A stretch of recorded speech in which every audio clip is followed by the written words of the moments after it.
আজকে আমরা চীনের এমন একটা কারখানাতে যাব যেখানে সিলিকনের সাহায্যে হুবহু মানুষের মতো পুতুল তৈরি করা হয়। বর্তমানে একাকিত্ব এমনকি প্রিয় মানুষের স্মৃতি ধরে রাখার জন্য এই পুতুলগুলো এভেলেবেল চীনে ব্যবহার করে। আজকের এই ভিডিওতে আমরা আলোচনা করব চায়নাতে কিভাবে সিলিকনের সাহায্যে সম্পূর্ণ রোবট তৈরি করা হয়।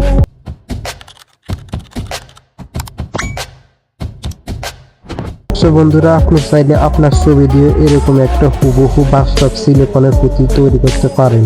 কারখানাগুলোতে গ্রাহককে পাঠানো ছবির ট্রাক ডিজাইন করে নেওয়া হয়, এরপর মূল রোবটের কাজ শুরু হয়। এরপর শুরু হয় সবচেয়ে গুরুত্বপূর্ণ কাজ, মানুষ যেমন হাড়ের উপরে দাঁড়িয়ে থাকে সিলিকনের ভিতরে এরকম কঙ্কাল তৈরি করা হয়, যেমন মানুষের হাতের মতো হুবহু বাস্তব তৈরি করা হয়। এরপর পরবর্তীতে এই রোবটের ভিতরে সম্পূর্ণ সিলিকন ঢুকে যাওয়ার জন্য বিশেষভাবে ফাইবের ব্যবস্থা করা হয়। বন্ধুরা, সবচেয়ে অবাক করার বিষয় হলো এদের হাতের গঠন। এদের হাতের গঠন হচ্ছে হুবহু মানুষের হাতের মতো তৈরি করা হয়। বন্ধুরা, হাতের ডিজাইনটা এমন নিখুঁতভাবে করানো হয় যেন ছোটখাটো জিনিস হাত দিয়ে পুতুলে ধরে রাখা যায়। এরপর পুতুলের গুরুত্বপূর্ণ পার্ট এমনকি সাউন্ড যেটা দিয়ে আসে সেটাকে ভিতর সেট করানো হয়। কঙ্কালটা শেষ হলে এরপর শুরু হয় শরীর তৈরির প্রক্রিয়া। এই ধাপের দৃশ্যটি অনেকটা সায়েন্স ফিকশন সিনেমার দৃশ্যের মতন হয়।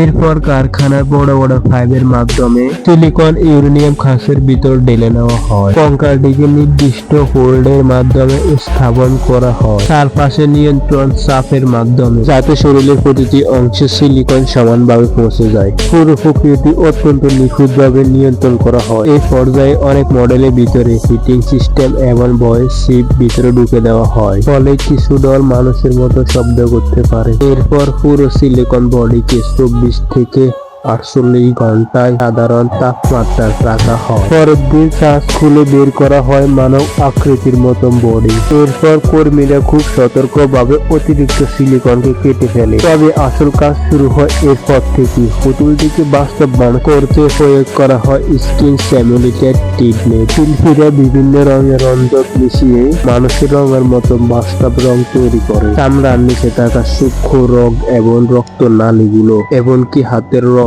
সবগুলো তৈরি হয় রঙের দক্ষ কারিগর। এরপর এয়ার ব্রাশ প্রযুক্তি ব্যবহার করে প্রতিটি স্তরে মেকআপ করানো হয়। রংগুলো সম্পূর্ণ সিলিকনের ভিতর লাগানোর জন্য হিটিং নেওয়া হয়। চোখের মণি বসানোর পর পুতুলটি চেহারায় যেন জীবন্ত মানুষ ফুটে ওঠে। তবে সবচেয়ে বেশি সময় লাগে চুল লাগানোতে। এটা অত্যন্ত নিখুঁতভাবে হাতের মাধ্যমে লাগাতে হয়।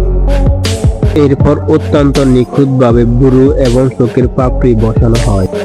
তবে অবাক করার বিষয় হচ্ছে চোখের পাপড়িগুলো এমন অত্যাধুনিক নিখুঁতভাবে সুইয়ের মাধ্যমে লাগানো হয় যেন এটা দীর্ঘস্থায়ী থাকে। তবে মাথার চুলগুলোর জন্য আধুনিক মেশিন ব্যবহার করা হয় যেন চুলগুলো সারিবদ্ধ থাকে। সবশেষে হেয়ার স্টাইলগুলোর চুলকে কাটিয়ে এমনকি সাজিয়ে পূর্ণাঙ্গ মানুষের মতো রূপ দেওয়া। তবে কখনো কখনো অনেক সময় এই চুলের হেয়ার স্টাইল এমনকি কাটিং শেষ করতে দীর্ঘ সময় লাগে, প্রায় 1 থেকে 2 দিন সময় লেগে যায়। বর্তমানে এই পুতুলগুলো সবচেয়ে বেশি চলে জাপান, যুক্তরাষ্ট্র এমনকি চীন। তবে চীনের লোকগুলো এখন এগুলোকে ঘরের শৌখিন হিসেবে এমনকি ফটোগ্রাফার হিসেবে ব্যবহার করে। সবগুলো পুতুল সম্পূর্ণ ঠিকঠাক থাকলে তারপর পরবর্তীতে এগুলোকে প্যাকেটিং করে চায়নার বিভিন্ন কোম্পানির এমনকি বিভিন্ন দোকানে পাঠানো হয়। ভিডিওটা কেমন লাগছে এমনকি টেক প্রসেস বাংলা চ্যানেলে পরবর্তীতে আমরা কি ভিডিও নিয়ে আলোচনা করব তা কমেন্টে জানাতে ভুলবেন না।